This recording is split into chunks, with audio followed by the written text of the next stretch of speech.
Bismillahirrahmanirrahim. Assalamualaikum warahmatullahi wabarakatuh.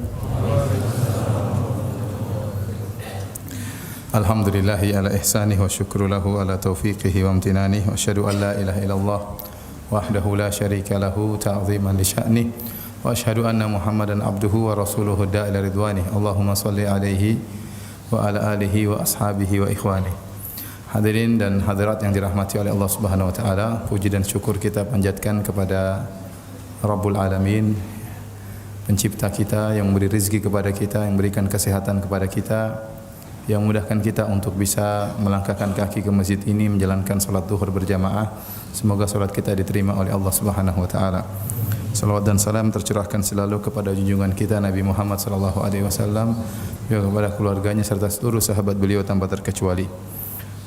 Pada kesempatan kali ini insyaallah kita akan mengangkat topik tentang pembatal-pembatal puasa kontemporer, ya. Karena kita tahu bahwasanya puasa adalah ibadah yang agung. Seorang berusaha menjaga puasanya agar dia meraih pahala yang sebanyak-banyaknya di sisi Allah Subhanahu wa taala, ya. Dan jangan sampai puasanya terbatalkan dengan pembatal-pembatal puasa, kecuali kalau karena uzur. Sebagaimana kita tahu keutamaan puasa, Rasulullah SAW bersabda, "Man shoma yauman fi sabilillah, ba'adallahu wajhahu 'anil nar sab'ina kharifan." Barang siapa yang berpuasa sehari di jalan Allah Subhanahu wa taala, itu berpuasa karena Allah Subhanahu wa taala, maka Allah akan jauhkan wajahnya dari neraka jahanam sejauh 70 tahun, ya. Ini menunjukkan seorang semakin berpuasa semakin terjauhkan dari neraka jahanam, semakin terdekat menuju ke surga Allah Subhanahu wa taala. Dan Rasulullah SAW bersabda, "Man shoma ramadhana imanan wa ihtisaban ghufira lahu ma taqaddama min dzambihi." Barang siapa yang berpuasa karena di bulan Ramadan karena penuh keimanan dan berharap, maka akan diampuni dosa-dosanya yang telah lalu, ya. Dan kita tahu juga bahwasanya di surga kata Nabi SAW, "Inna fil jannati baban yuqalu lahu Rayyan." Sungguhnya di surga ada pintu namanya pintu Rayyan, yadkhul minhu shaimuna yaumal qiyamah. Orang-orang yang puasa akan masuk surga melewati pintu tersebut, sebagaimana diriwayatkan oleh Imam Al-Bukhari dan juga Imam Muslim. Semoga Allah bisa masukkan kita melalui pintu Ar-Rayyan di surga kelak. Hadirin hadirat yang dirahmati oleh Allah Subhanahu wa taala, sebelum kita membahas tentang pembatal-pembatal kontemporer, ya, tentu kita perlu mengenal pembatal-pembatal puasa yang disepakati oleh para ulama yang sejak dulu dikenal dengan pembatal-pembatal puasa. Pembatal-pembatal puasa yang disepakati oleh para ulama ada 4, yaitu makan, minum, berhubungan dengan istri, dan haid atau nifas bagi wanita, ya. Yang Allah sebutkan di antaranya dalam Al-Quran, kata Allah Subhanahu wa taala, "Uhilla lakum lailatas shiyamir rafathu ila nisaikum." Dihalalkan bagi kalian di malam hari untuk menggauli istri-istri kalian. Berarti kalau di siang hari tidak boleh, ya. Mafhumnya kalau dihalalkan di malam hari berarti di siang hari diharamkan. Sebagaimana juga Allah berfirman selanjutnya, "Fal ana bashiruhunna wabtagu ma kataballahu lakum." Sekarang di malam hari silakan kalian menggauli istri-istri kalian dan carilah rezeki yang Allah tetapkan bagi kalian. Wa kulu washrabu hatta yatabayyana lakumul khaytul abyadu minal khaytil aswadi minal fajr. Makanlah dan minumlah kalian sampai terbit fajar, sampai jelas benang putih dari benang hitam dari fajar. Ini menunjukkan di malam hari berhubungan dengan istri, makan dan minum dihalalkan. Berarti kalau siang diharamkan, makanya setelah itu Allah berfirman, "Tsumma atimus siyama ilal lail." Kemudian sempurnakanlah puasa kalian di siang hari sampai terbenam matahari. Jadi 3 perkara ini adalah pembatal puasa dengan ijma' ulama. Kemudian pembatal yang keempat adalah yang berkaitan dengan haid dan nifas bagi wanita. Nabi sallallahu alaihi wasallam mengatakan, "Alaysa idza hadat la tusalli wa la tasum." Bukankah wanita jika haid maka dia tidak berpuasa dan juga tidak salat? Oleh karenanya wanita jika di tengah-tengah puasa kemudian datang haid, maka puasanya batal. Taib, hadirin dan hadirat yang dirahmati Allah Subhanahu wa taala, 4 perkara ini adalah 4 perkara yang membatalkan puasa yang disepakati oleh para ulama. Sebelum kita menyebutkan perkara-perkara yang diperselisihkan, Kita sebutkan dulu bahwasanya ada beberapa kaidah. Yang pertama, jika 3 pembatal pertama ya dilakukan tanpa sengaja, maka tidak membatalkan puasa. Berbeda dengan kalau haid.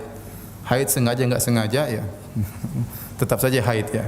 Kalau haid tetap saja batal puasa. Jika seorang wanita haid meskipun 1 detik sebelum terbenam matahari, maka puasanya batal. Ya.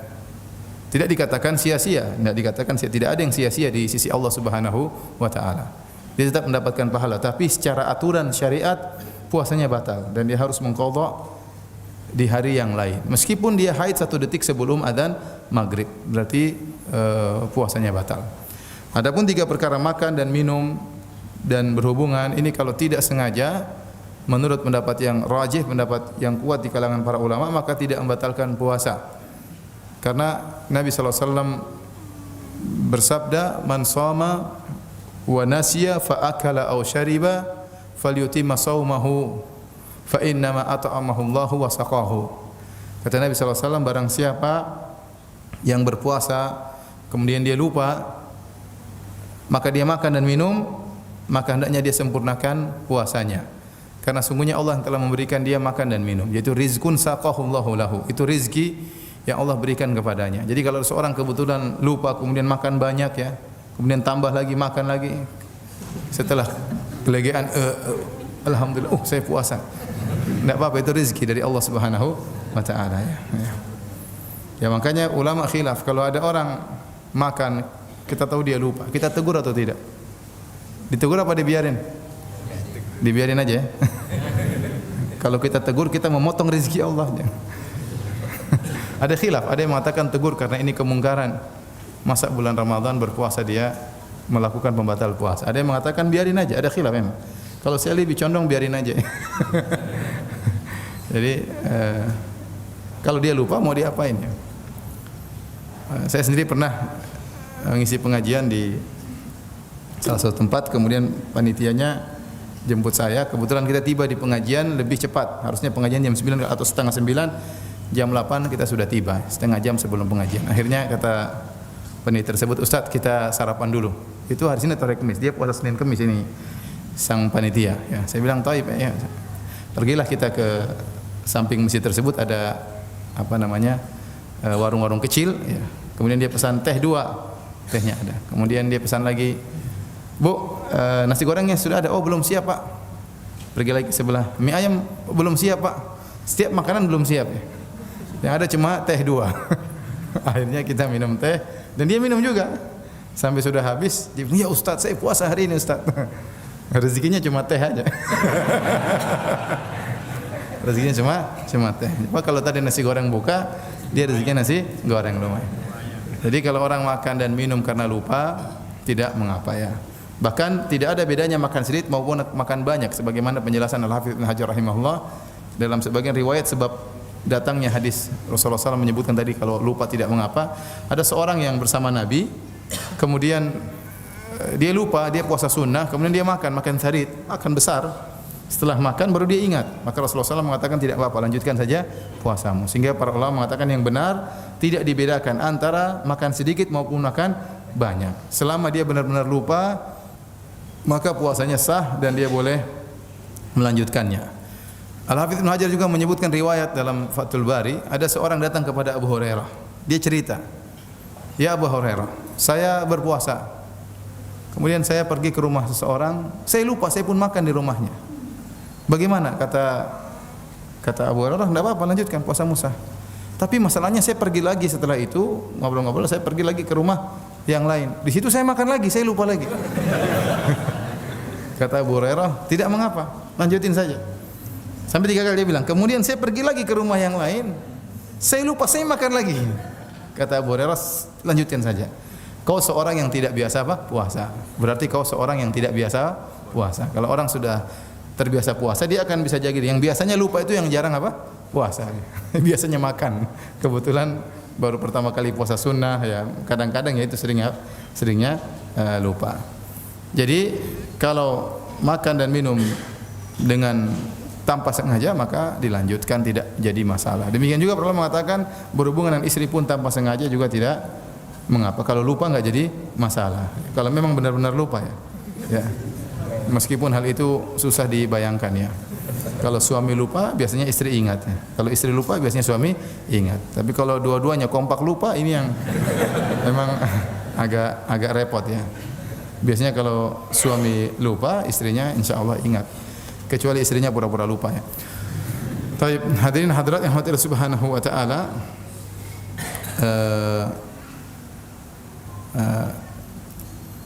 perkara berikutnya para ulama membahas tentang apa illah, apa sebab. Ya, karena kita sedang akan berbicara tentang pembatal-pembatal kontemporer, kita harus tahu dalil tentang pembatal-pembatal yang disepakati. Batal disepakati makan, minum, kemudian apa? Berhubungan. Ya, haid dan nifas tidak usah kita bahas karena itu tidak sudah jelas. Yang masalahnya tiga ini, makan, minum dan berhubungan dengan istri. Apa ilahnya? Apa sebabnya? Tiga perkara ini membatalkan puasa ya. Maka ada khilaf di kalangan para ulama ya. Tatkala berbicara tentang makan dan minum, berbicara juga tentang masalah jima ya. Contoh, kita bicara dulu masalah jima ya. Masalah jima ya. Apa ilahnya membatalkan puasa? Ada yang mengatakan ilahnya karena memang berhubungan.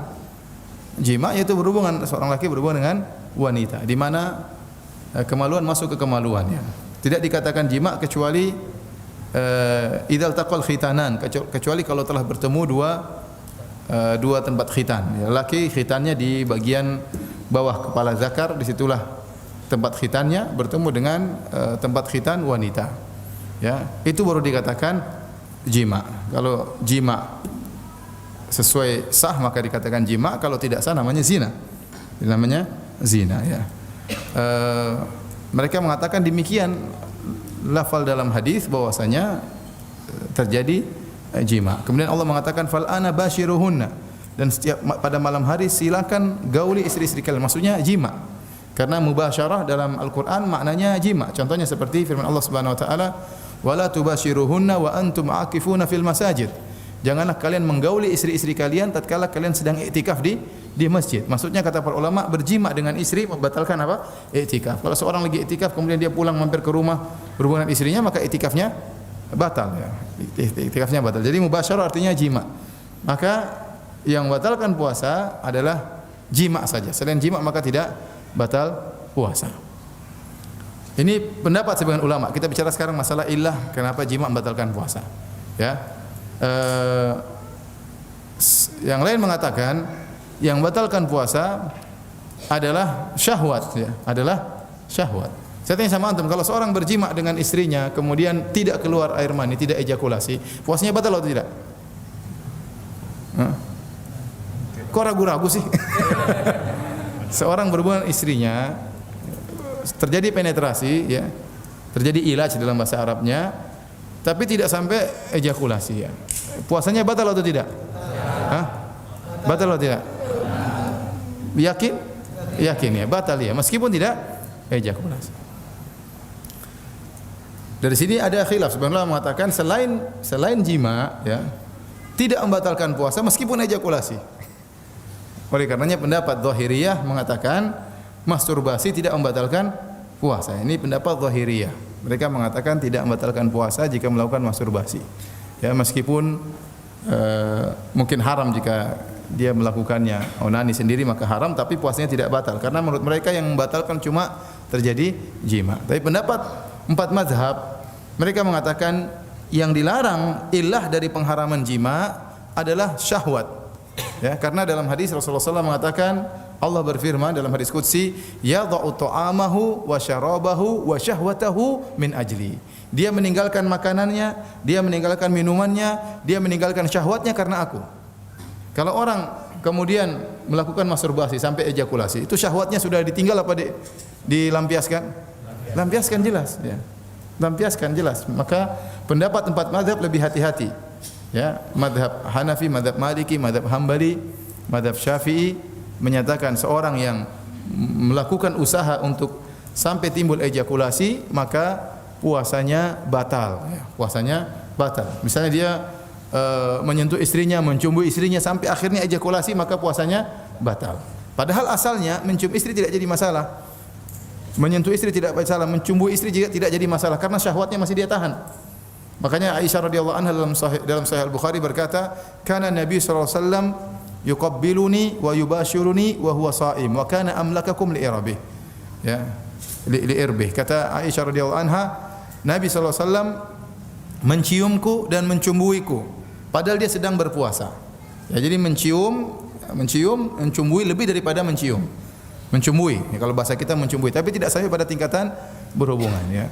Tapi kata Aisyah, wa kana amlakakum li irbih, dan Nabi lebih bisa menahan apa? Syahwatnya. Aisyah juga pernah ditanya, apa yang dihalalkan bagi seorang yang berpuasa untuk mencumbui istrinya? Kata Aisyah, semuanya halal kecuali kemaluan, tidak boleh, ya. Tidak boleh. Ya. Jadi ini dalil bahwasanya seorang mencium istrinya, mencumbui istrinya tidak membatalkan puasanya. Tetapi kalau sampai dia tidak bisa menahan syahwatnya sehingga akhirnya melakukan masturbasi atau yang lainnya sehingga ejakulasi, maka 4 mazhab mengatakan puasanya batal. Dan ini pendapat yang lebih kuat, ya. Apalagi dalam sebagian hadis syahwat bisa artinya mani, bisa artinya air mani. Sebagian dalam satu hadis Rasulullah SAW mengatakan wa fi buti ahadikum shadaqah. Engkau menggauli istrimu, ya, wa fi buti ahadikum artinya di kemaluanmu ada sedekah. Artinya kalau kau menggauli istrimu dengan niat karena Allah, kau dapat pahala karena kau bersedekah menyenangkan hati istrimu. Maka sahabat bertanya, "Ya Rasulullah, ayadha'u ahaduna syahwatahu wa lahu ajrun?" Ya Rasulullah, apakah salah seorang meletakkan syahwatnya di istrinya kemudian mendapatkan pahala? Ya, di sini maksudnya meletakkan air maninya di mana? Di istrinya. Jadi syahwat juga bisa artinya air mani. Oleh karenanya kalau seorang kemudian sengaja mengeluarkan air maninya dengan cara apapun, maka puasanya batal. Paham? Tetapi ada perbedaan. Kalau orang sampai terjadi ejakulasi, dia sengaja berejakulasi tanpa melakukan hubungan jima. Saya ingatkan, jima tadi sudah kita jelaskan definisinya, yaitu pertemuan dua tempat khitan. Secara bahasa, mohon maaf, kalau seandainya kepala zakar masuk ke kepala zakar masuk ke kemaluan istri, tetapi tidak seluruhnya, mohon maaf, misalnya hanya setengah, tidak seluruhnya, maka belum dikatakan jima.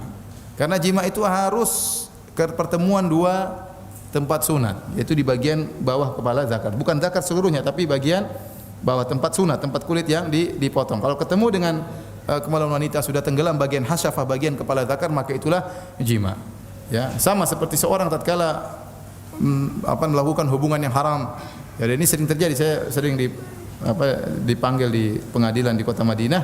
Selalu ditanya kalau terjadi hubungan yang haram, perzinahan, ditanya apakah sempat terjadi penetrasi atau terjadi ejakulasi sebelum terjadi penetrasi. Ditanya kepada sang wanita. Kalau ternyata terjadi ejakulasi sebelum penetrasi atau tidak masuk kemaluan bagian kepalanya, maka tetap dihukum, tapi bukan hukuman zina. Tapi bukan hukuman zina. Ya. Zina itu adalah jima yang haram. Jima yang haram. Ya. Nah, seorang kalau berpuasa kemudian batal karena jima, maka dia berdosa plus harus bayar kafarah. Dia berdosa dan dia harus bayar kafarah. Ya. Sebagaimana dalam hadis yang masyhur dalam Sahih Bukhari dan yang lainnya, tatkala ada seorang datang menemui Nabi sallallahu alaihi wasallam kemudian berkata, "Ya Rasulullah, halaktu." Wahai Rasulullah, saya telah binasa. Dalam sebagian riwayat dia mengatakan, "Ya Rasulullah, ihtaraqtu." Ya Rasulullah, saya telah terbakar. Maka Rasulullah sallallahu bertanya, "Wa ma ahlakak?" Apa yang telah membinasakan engkau? Apa yang buat kau binasa? Kata dia, "Asabtu imraati fi nahari Ramadan." Saya telah menggauli istri saya di siang hari bulan Ramadan. Orang ini menyesal dan dia tidak bisa menahan syahwatnya, akhirnya dia berhubungan dengan istrinya dan dia ingin cari jalan keluar, datang kepada Nabi. Apa masalahnya? Apa yang harus dia tempuh supaya bisa menghilangkan dosa-dosanya? Ya. Ini mengatakan, saya telah binasa, saya telah terbakar dengan dosa. Ya, maka Rasulullah SAW mengatakan, ya, hal tastati'u an tu'tika raqabah? Apa kau mampu untuk membebaskan budak? Kata dia, "La, saya tidak mampu." Ya, saya bukan orang kaya Rasulullah, tidak mau memiliki budak untuk saya merdekakan. Maka Rasulullah SAW berpindah pada kafarah yang kedua. Fahal tastati'u an tut'ima sittina miskinan? Apakah kau mampu untuk memberi makan 60 fakir miskin? Yang kedua dia Rasulullah tanya dulu, apa kau mampu hal tastati'u an tasuma syahrain mutatabi'ain? Apa kau mampu untuk berpuasa 2 bulan berturut-turut? Kata dia, ya Rasulullah, puasa inilah yang bikin saya binasa ya. Bikin saya terjerumus ya. 1 bulan saja saya tidak tahan sama istri saya, apalagi suruh 2 bulan berturut-turut. Maka Rasulullah SAW berpindah pada yang ketiga, fahal tastati'u an tut'ima sittina miskina? Apa kau mampu untuk beri makan kepada 60 fakir miskin? Kata dia, saya tidak mampu, tidak punya harta. Akhirnya dia pun duduk terdiam, Rasulullah SAW pun diam juga. Sebenarnya mengatakan Rasulullah SAW menunggu wahyu. Ini orang ini bagaimana nasibnya? Enggak bisa semuanya. Enggak ada kafarah yang keempat. Yang pertama bebaskan budak, yang kedua puasa 2 bulan berturut-turut, yang ketiga memberi makan 60 orang fakir miskin. Akhirnya tiba-tiba ada yang membawa al-araq, yaitu keranjang korma, yang kemudian akhirnya diberikan kepada Nabi. Akhirnya Rasulullah SAW mengatakan, ainal muhtariq? Kata Nabi, mana tadi orang yang terbakar? Kata para ulama, Nabi tetap menambahkan orang yang terbakar. Berarti dia berdosa. Karena dia terbakar dengan apa? Terbakar dengan dosa. Ya. Rasulullah SAW mengatakan, ainal muhtariq? Mana orang yang berdosa tadi, yang terbakar dengan dosa? Tadi saya Rasulullah. Rasulullah SAW ini ambil korma, berilah makan kepada fakir miskin. Kata dia, ala afqara minna ya Rasulullah? Ya Rasulullah, apakah saya beri kepada orang yang lebih miskin dari saya? Rasulullah, demi Allah di Madinah saya yang paling miskin Rasulullah. Maka akhirnya Rasulullah SAW mengatakan, at'im ahlak, berilah makan kepada keluargamu. Maka Rasulullah SAW tertawa hatta badat anyabuhu. Rasulullah SAW tertawa sampai kelihatan gigi taringnya ya. Kenapa? Karena orang ini datang dalam kondisi ketakutan, kemudian pulang dalam kondisi senang ya. Tapi antum jangan coba-coba ya. Taib hadirin dan hadirat Allah Subhanahu wa taala, ini kafarah orang yang melakukan pembatal puasa karena jima. Nah, kafarah ini tidak berlaku bagi orang yang membatalkan puasanya dengan melakukan ejakulasi ya. Dia berdosa, puasanya batal karena dia sengaja membatalkan puasanya, terjerumus dalam dosa besar, tapi tidak harus bayar apa? Kafarah. Karena tidak terjadi jima. Yang wajib membayar kafarah adalah jika terjadi apa? Jima ya. Demikian juga para ulama mengatakan pendapat yang rajih bahwasanya jika seorang melakukan hal-hal yang lain ya, seperti memandang tontonan yang menimbulkan syahwat, meskipun dia tidak menyentuh kemaluannya, dia pandang terus, dia sengaja sampai akhirnya dia ejakulasi, maka sama puasanya apa? Batal. Puasanya batal dan dia harus mengqadha dan dia berdosa. Taib. Tadi kita sudah bicara tentang masalah jima, ilahnya yang benar, kenapa diharamkan jima? Karena ada pelampiasan apa? Syahwat. Ada pelampiasan syahwat. Orang sudah berjima, mau ejakulasi atau tidak ejakulasi, dia telah melampiaskan apa? Syahwatnya. Ya. Demikian juga orang yang onani, masturbasi, maka puasanya batal. Ya. Berbeda dengan pendapat Zahiriyah. Berbeda dengan pendapat Zahiriyah mengatakan tidak batal, yang benar batal. Sekarang pembahasan kedua, pembahasan berikutnya tentang apa ilah pengharaman makan dan minum. Apa sebab diharamkan makan dan minum? Ya. Jawabannya ya, karena dalam makan dan minum ada kelezatan disertai dengan penguatan tubuh, Makanya kata Allah dalam hadis qudsi, yadha'u ta'amahu wa syarabahu min ajli. Dia meninggalkan makanan dan minumannya karena aku. Karena dalam makanan ada syahwat, dalam minuman juga ada syahwat ya. Orang pengin makan, orang pengin minum, ada kelezatan yang dia rasakan. Dan dia meninggalkan makanan dan minum tersebut, menghilangkan kekuatan tubuhnya. Karena di antara manfaat puasa adalah menekan aliran darah, dan syaitan, inna syaitana yajri min bani adam majra dam. Sungguhnya syaitan itu mengalir dalam aliran tubuh manusia sebagaimana aliran darah. Nah, tatkala seorang berpuasa maka mempersempit aliran syaitan sehingga dia terjauhkan dari syahwat. Syahwatnya tidak bergelora ya, tidak berkobar-kobar sebagaimana kalau dia dalam kondisi kenyang. Oleh karenanya para ulama mengatakan ilahnya yang benar dilarang makan dan minum karena memakan makanan yang makan dan minuman tersebut ada nilai kelezatannya dan ada nilai penguatan apa? Tubuh. Dan tidak bisa jadi demikian kecuali dia masuk dalam apa? Dalam lambung ya. Makanan masuk di lambung kemudian diolah menjadi apa? Energi. Kenapa saya sampaikan ini? Karena ada khilaf di kalangan para ulama tentang apa sebabnya kenapa makan minum diharamkan. Ada sebagian ulama mengatakan pokoknya kalau masuk dalam lubang, ada beberapa pendapat ya. Kalau ada yang masuk dalam lubang tubuh, ya, maka membatalkan puasa. Ya. Apakah masuk melalui mulut, apakah masuk melalui perut, apakah masuk melalui belakang? Kalau masuk dalam rongga tubuh, maka batal. Mereka yang membatalkan puasa adalah sesuatu yang asing masuk dalam rongga tubuh. Ini pendapat sebagian ulama ya. Ya. Namun Allah alam bisawab, yang benar yang batalkan puasa, Allah menamakan yang batalkan puasa itu makan dan minum. Makan dan minum. Ya. Artinya kalau ada orang misalnya, taruhlah waktu dia puasa dia makan paku, batal enggak puasanya? Ini dibahas oleh para ulama. Kalau dia makan paku, batal puasa tidak? Tidak, kan itu bukan makanan, bukan juga apa? Minuman, tidak ada kelezatan di situ. Itu orang bahlul, orang goblok. Contohnya kuda lumping puasa. Makan beling, batal enggak puasanya? Jadi kalau seandainya ada batu dia makan ya, maka yang benar tidak membatalkan puasa. Tapi ngapain dia makan batu? Ya.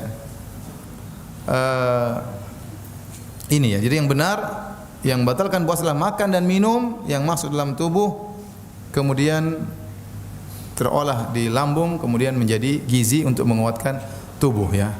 Karena sebagian orang berlebih-lebihan ya, dia menganggap semua lubang dalam tubuh kalau ada kemasukan sesuatu dengan sengaja maka batal puasanya. Semua lubang dalam tubuh. Kalau orang sampai ada yang mengatakan barang siapa yang berwudu kemudian dia barang siapa yang buang air besar kemudian dia cebok, dia masukkan jarinya di duburnya, batal puasanya. Kenapa? Karena ada yang masuk di duburnya, jarinya masuk. Jadi terus gimana? Dianjurkan kalau buang air di malam hari, jangan siang hari. Wah, repot seperti ini. Repot.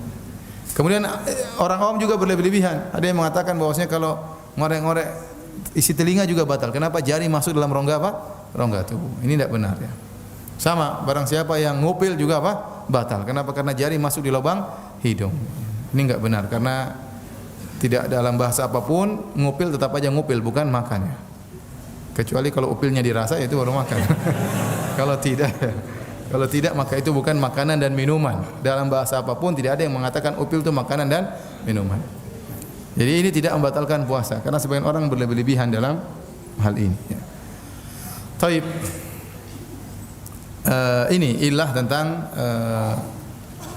pembatal puasa. Mulut rongga tubuh atau tidak mulut? Iya, rongga tubuh ya. Hidung rongga tubuh atau tidak? Rongga tubuh. Tetapi buktinya kita tatkala berwudu meskipun puasa berkumur-kumur enggak? Berkumur-kumur.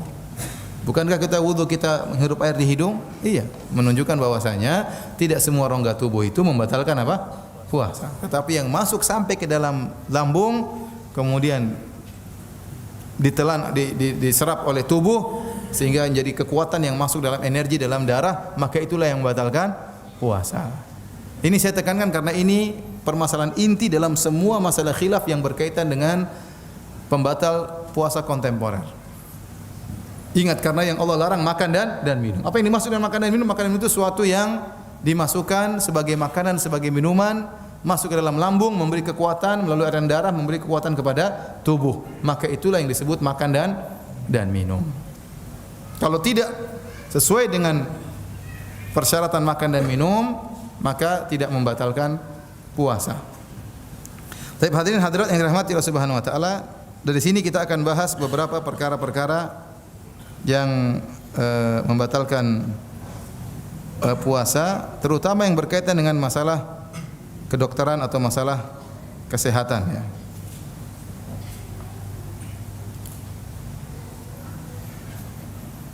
Yang pertama, beberapa perkara yang masuk lewat mulut ya, yang diperselisihkan oleh para ulama di zaman sekarang, ulama kontemporer. Permasalahan kontemporer yang diperselisihkan oleh para ulama kontemporer. Contohnya permasalahan bakhakhur rabu. Bakhakhur rabu itu maksudnya ini yang digunakan orang asma.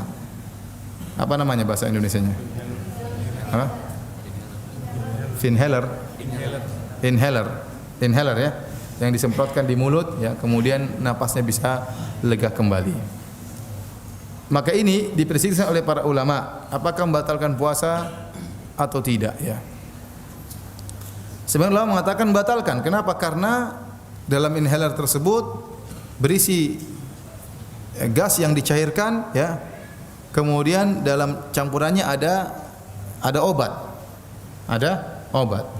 Kemudian tatkala disemprot pasti masuk dalam dalam lambung, pasti masuk dalam lambung. Meskipun sedikit tapi ada yang masuk karena disemprotkan di mulut, dan mulut ini adalah rongga yang menyalurkan ke dalam lambung. Benar atau tidak?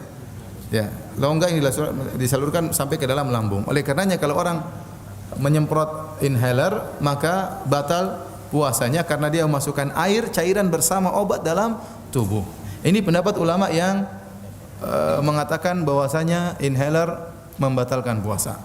Namun jumhur ulama kontemporer mengatakan tidak membatalkan puasa. Ini pendapat Syekh bin Baz, Syekh Utsaimin rahimahullahu taala dan para ulama yang lain. Kata mereka kenapa tidak membatalkan? Karena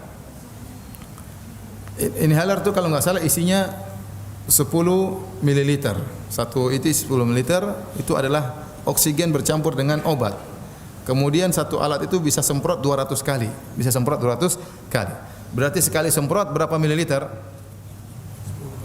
10 bagi 2 berarti 1/20.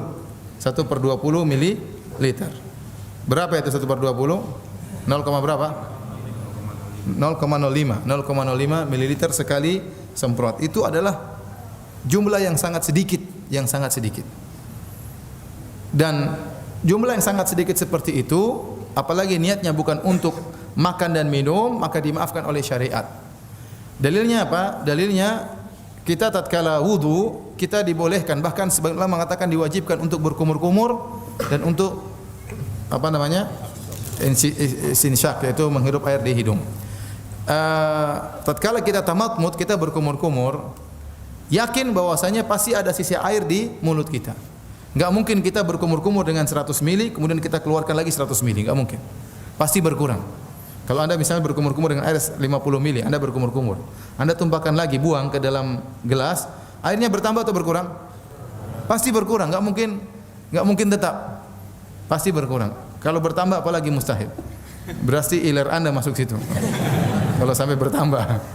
Tapi kenyataannya harusnya tidak bertambah, harusnya berkurang. Nah, berkurang itu pasti banyak, lebih dari 0,05 mililiter. Paham maksudnya, logikanya? Antum cobalah, saya mau coba ya.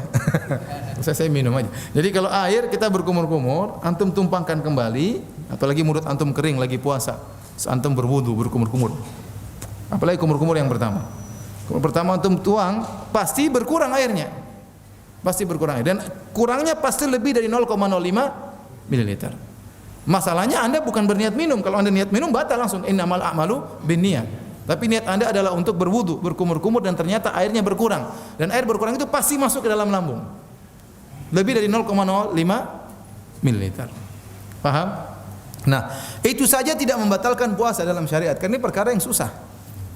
Tidak membatalkan puasa menurut syariat. Ini adalah perkara yang dimaafkan oleh syariat. Ya. Paham? Ya. Sama kemudian ini dalil pertama. Dalil kedua, Nabi SAW senantiasa bersiwak, suka bersikat giginya dengan siwak.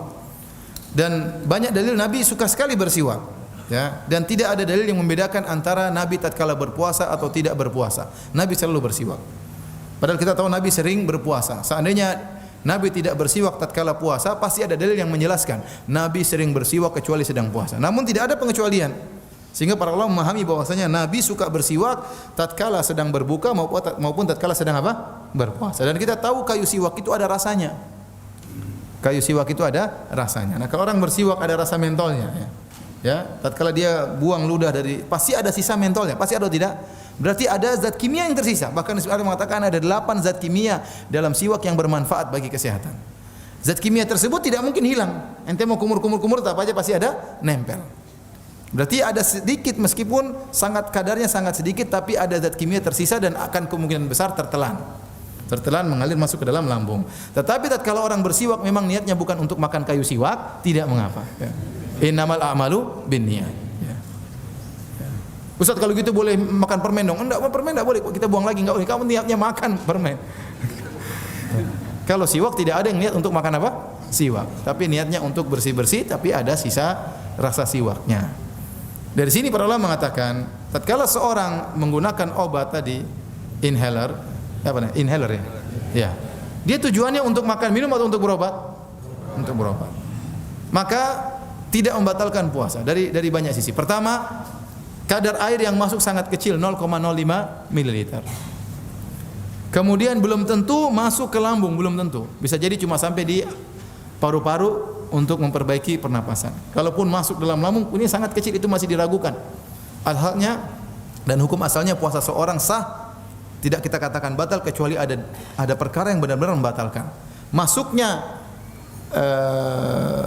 air tersebut yang kadar sangat kecil ke dalam lambung itu masih diperkirakan, masih dipersangkakan, bukan suatu yang dipastikan. Kalaupun pasti masuk, maka kadarnya sangat kecil, dimaafkan sebagaimana seorang yang berkumur-kumur dimaafkan. Sisa air yang menempel dalam mulutnya kemudian tertelan dalam liurnya masuk dalam lambung dimaafkan oleh syariat, apalagi alat tersebut. Paham? Jadi menggunakan inhaler batal puasa tidak?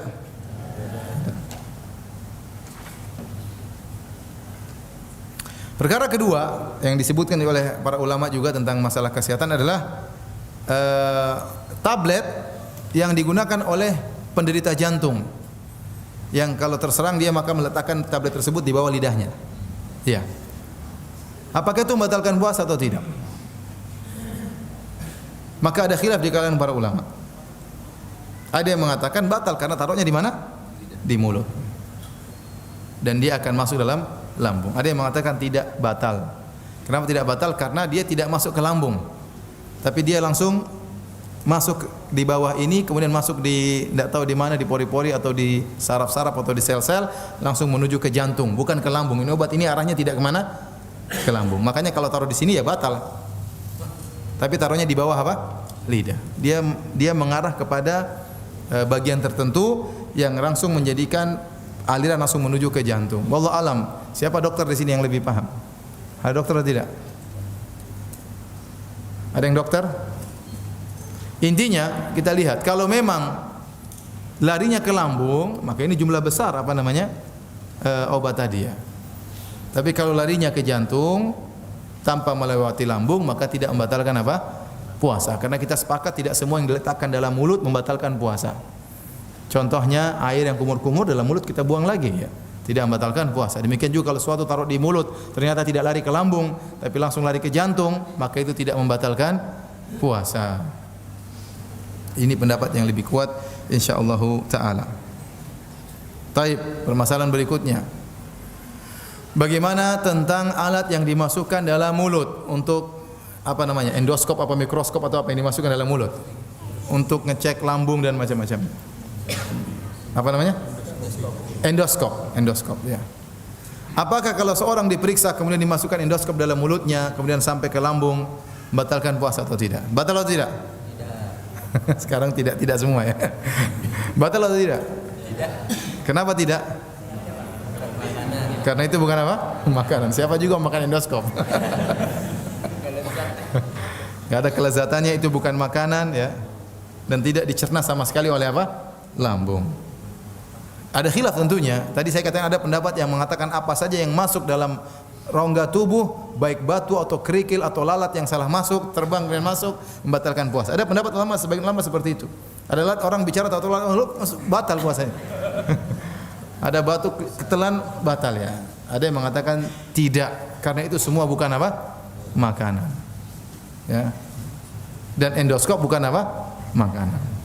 Tetapi para ulama mengatakan seandainya endoskop tersebut untuk masuk dalam harus dikasih cairan supaya dia pelumas dan itu masuk dalam lambung, maka membatalkan puasa.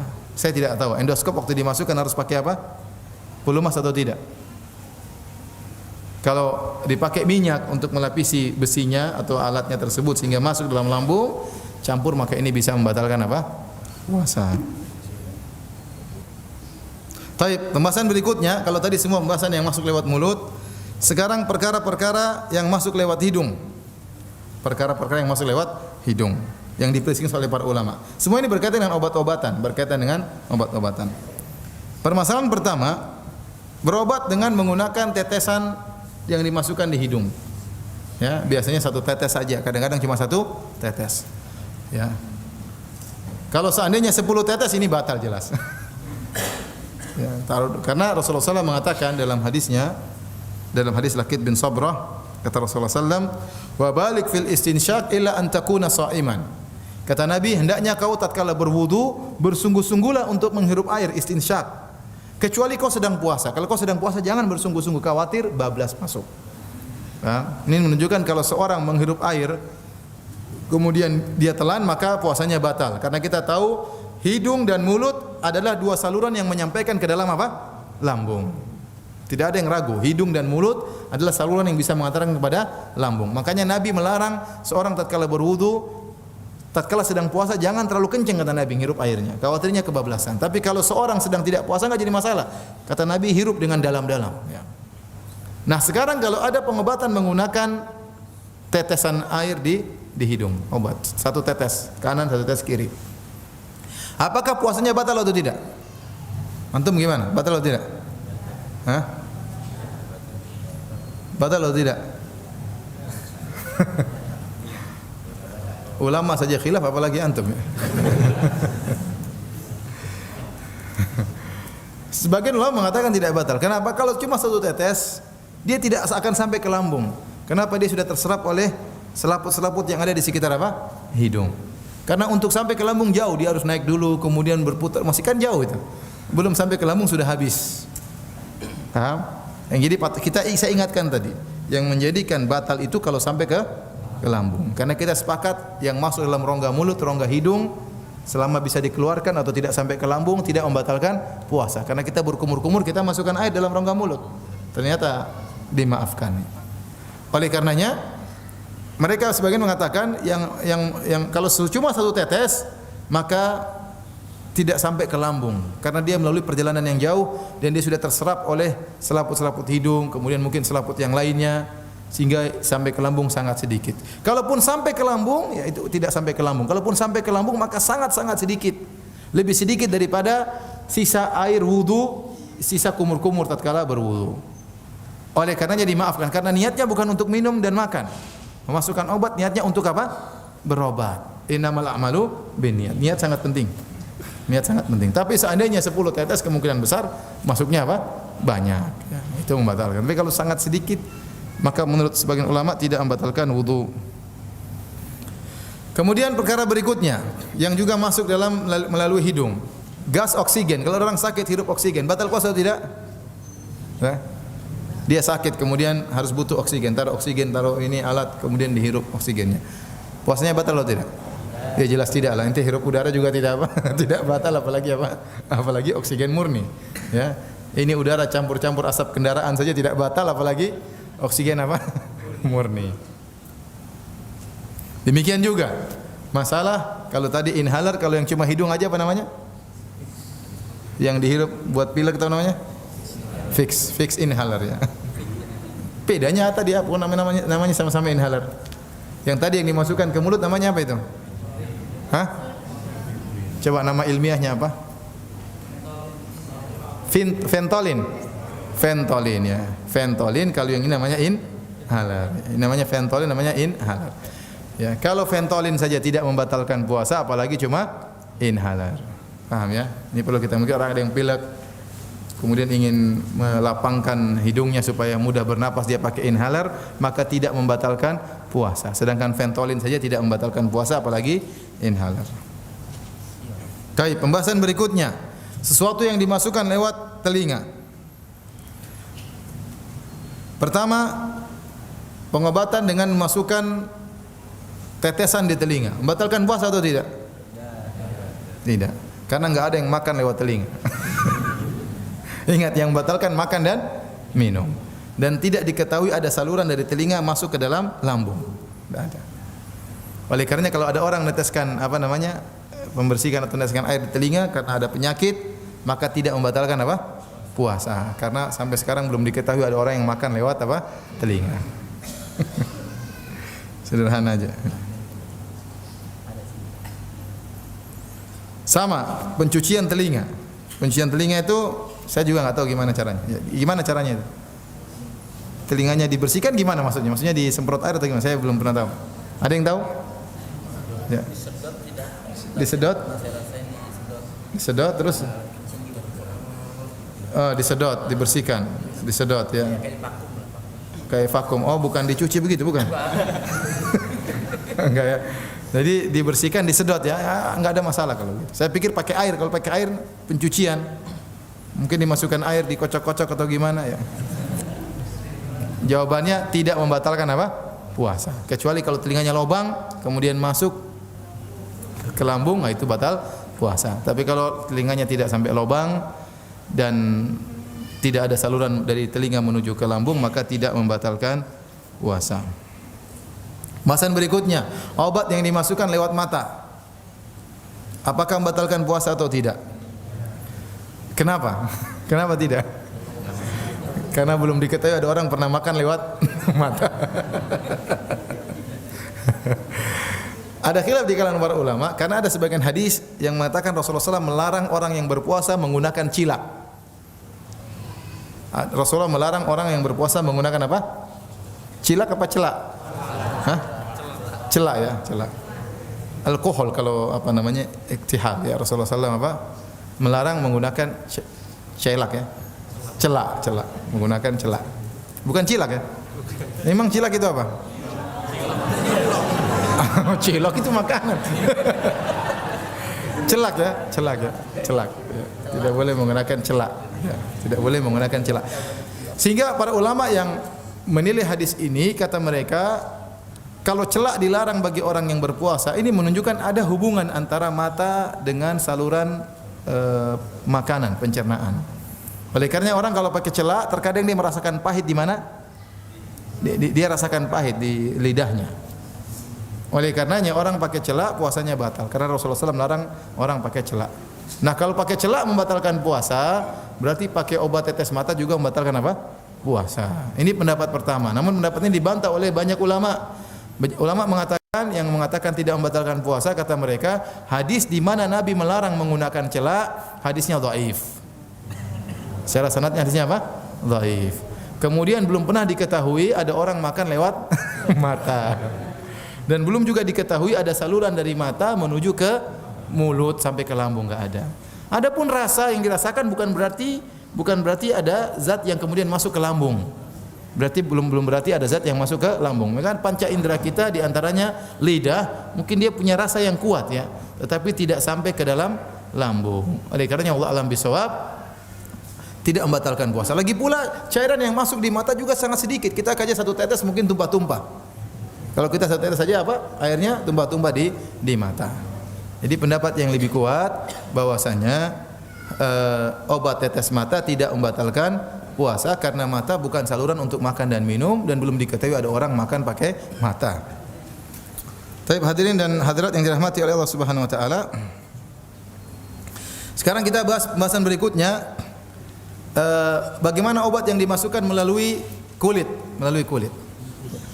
infus atau suntik atau insulin dan yang lainnya. Ya. Taib. Sekarang insyaallah antum semua bisa jawab. Kalau suntik batal atau tidak? Hah? Suntik di sini batal atau tidak? Suntik di sini batal atau tidak? Suntik di bokong batal atau tidak? Di paha batal atau tidak? Kalau suntik di sini? Ini ada kejadian nyata. Jadi ada ikhwan di Madinah. Jadi di sana kan dokter kadang-kadang agak ada bercanda dan agak gampangan gitulah. Dokter-dokter bukan dari Arab Saudi tapi dokter yang didatangkan. Jadi kalau ngobati mahasiswa terkadang asal-asalan gitu. Pernah kejadian, nanti dihapus ya. Jadi ada kejadian sebagian mahasiswa disuntik, cerek. Begitu suntik setengah, temannya datang, dokternya tinggalin nih ngobrol-ngobrol. Belum selesai. Ngawur. Saya pernah ke sana juga pertama, ya. Saya datang ke sana di rongsen ada saya. Setelah itu dia sebutkan hasilnya, katanya kamu enggak punya otak. Rongsennya enggak ada. Ya memang rongsen enggak ada gimana? Ini dokter kurang ajar katanya. Dokternya bercanda-bercanda ya. Jadi ada sebagian mahasiswa dikasih alat suntik, tahu enggak? Botol kan ada apa? Alat suntiknya. Dia enggak ngerti, dia buka, dia tumpah, dia minum. Padahal itu dikasih alat suntiknya, suruh nyuntik sendiri, sedot suruh nyuntik sendiri. Ke dokternya ngawur, tapi begitu. Jadi dikasih, kan harusnya dokter yang suntik. Mungkin dokternya buru-buru nih, kamu suntik sendiri, tapi dia enggak paham prosedurnya. Dia buka itu, dia minum. Jadi kalau suntik di mulut batal memang. Tapi kalau suntik di sini tidak membatalkan. Karena itu bukan saluran ke lambung. Tapi dia langsung ke darah, langsung ke darah. Dan tidak ada kelezatan di situ, tidak ada kelezatan. Dan dia niat memang bukan untuk menguatkan, tapi untuk pengobatan. Paham? Demikian juga insulin. Insulin juga bukan untuk makanan dan minuman, tetapi dia adalah untuk obat. Oleh karena suntik insulin, pendapat yang kuat tidak membatalkan apa? Puasa. Demikian juga suntik-suntik yang lain. Yang jadi khilaf kuat di kalangan para ulama adalah kalau memakai impus. Karena impus ini ada nilai makanan dan minuman. Kita tahu para dokter mengatakan impus ini pengganti makanan dan minuman. Maka dari sini khilaf kuat di kalangan para ulama. Kalau suntik biasa tadi enggak, khilafnya lemah. Tapi yang jadi masalah tatkala impus, apakah dia makanan dan minuman? Maka sebenarnya ulama mengatakan iya, dia makanan dan minuman dalam bentuk yang lain. Memang tidak masuk ke lambung, tapi dimasukkan ke darah sebagai fungsi makanan dan minuman. Dari sini berarti impus itu membatalkan apa? Puasa. Dan ini pendapat yang kuat. Sebenarnya ulama mengatakan tidak membatalkan puasa karena tidak terpenuhi persyaratan. Ingat yang dilarang oleh Allah makan dan apa? Minum. Ini tidak dikatakan makan. Saya bilang ini makanan, ini tidak ada. Memang fungsinya seperti makanan, tapi tidak ada kelezatan didapatkan oleh seorang. Tapi pendapat yang mengatakan membatalkan lebih kuat. Wallahu a'lam bishawab.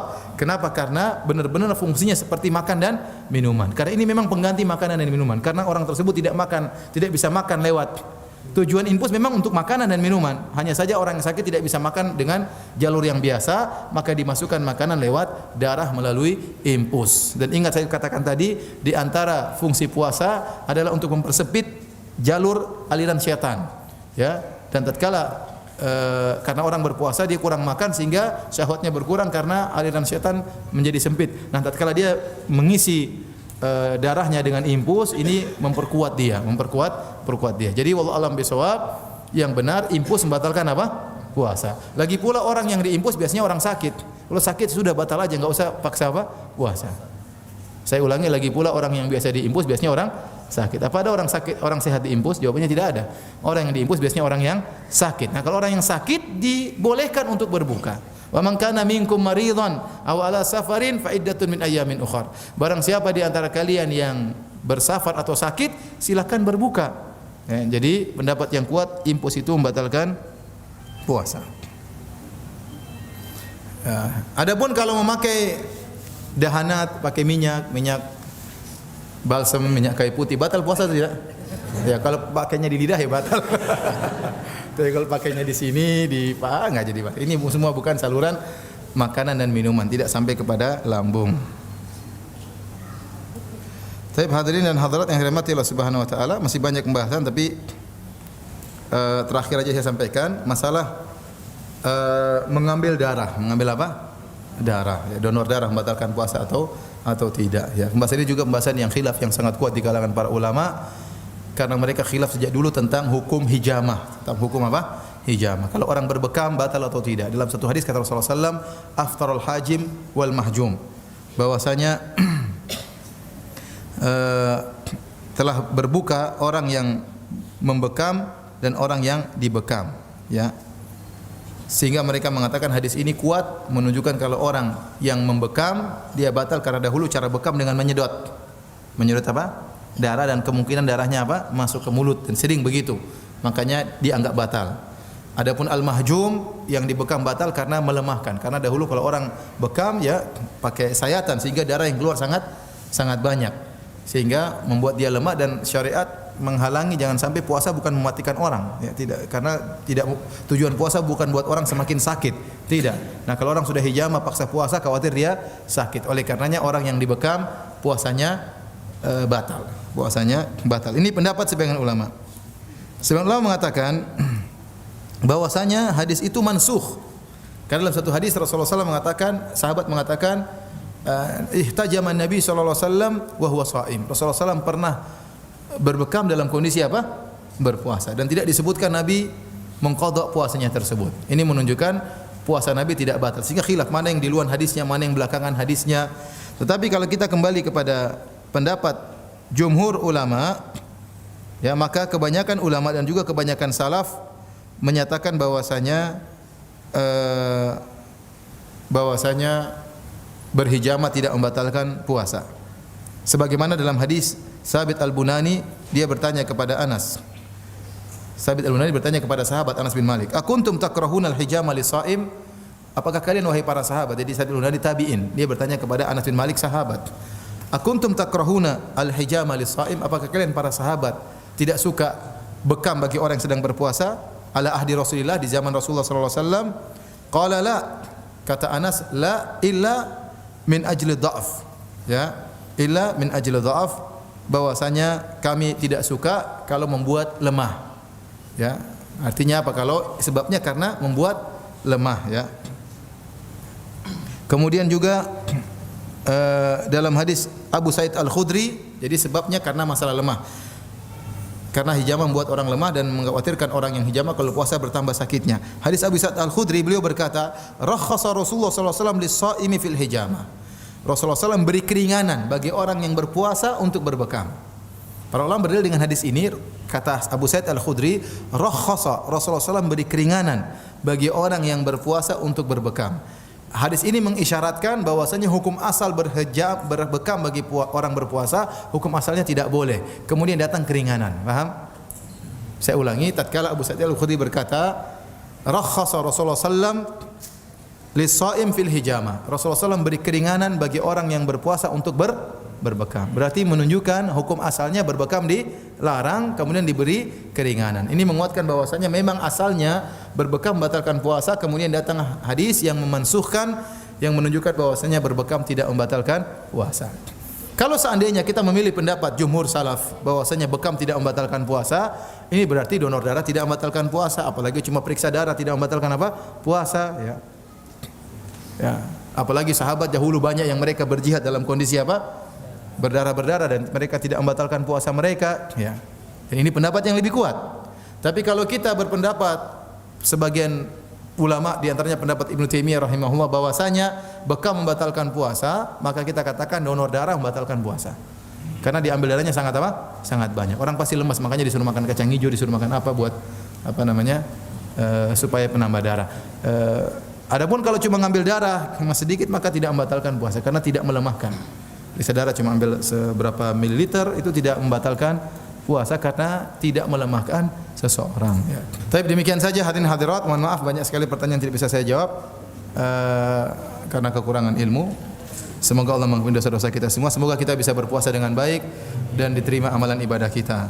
Subhanakallah bihamdik asyhadu an la ilaha illa anta astaghfiruka wa atubu ilaik. Assalamualaikum warahmatullahi wabarakatuh.